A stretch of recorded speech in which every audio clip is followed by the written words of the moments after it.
Contestant, Tim Ricke. Wrigleyville. Wrigleyville. Tim Ricke.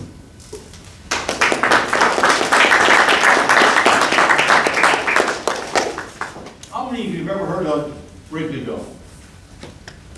There's a couple. How many have heard of the Chicago Cubs? Everybody has. You know, we had a long way to win.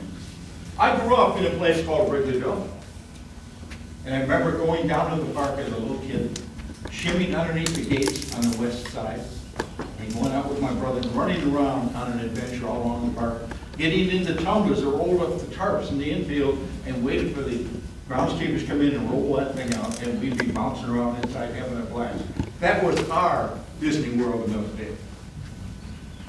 Well, that went on for a long time, and then one day we go over there, and there's a metal plate welded on that gate. Oh man, well, what are we going to do now? So I figured out, I'm going to try and get in anyway. So I went to the gate, just before the game started, people were going through the turnstiles. And I go in, I slipped my leg over one as I sat on the little branch there, then the other one, and I take off. And they're too busy checking people in to get me, so they can't catch me. But about 3 times in, I slipped through, and all of a sudden somebody grabs me by the back of the collar. Where do you think you're going? I'm scared to death. I mean, that got caught. What's your name? Timby, sir. Timby. He took over, he said, looked at my collar, and he said, Tim, is that Ricke? He said, yes, sir. Go ahead. Wow, that was good. They let me in. What a nice guy.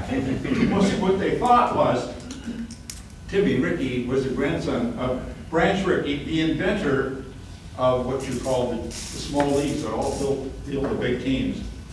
So I went, got in free, they feed me ice cream and popcorn and all this stuff, and then I go across the street to the fire station across the street, throw up in the drain almost every day until my mother stopped it, and they put me to sleep for a nap in a couple captain's chairs.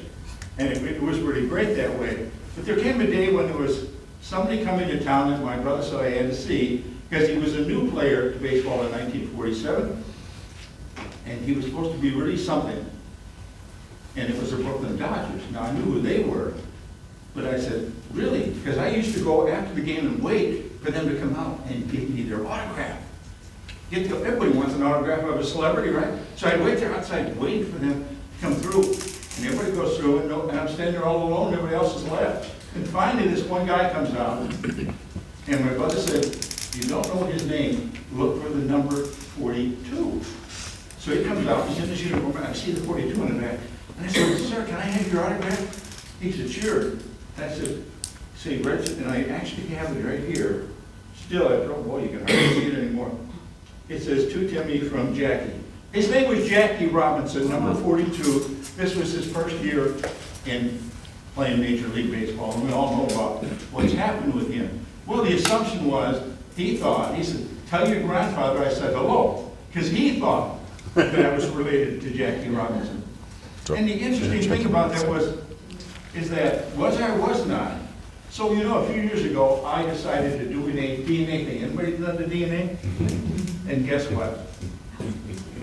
I got the report back. You want me to read it to you? Oh, I'm sorry, I'm out of town.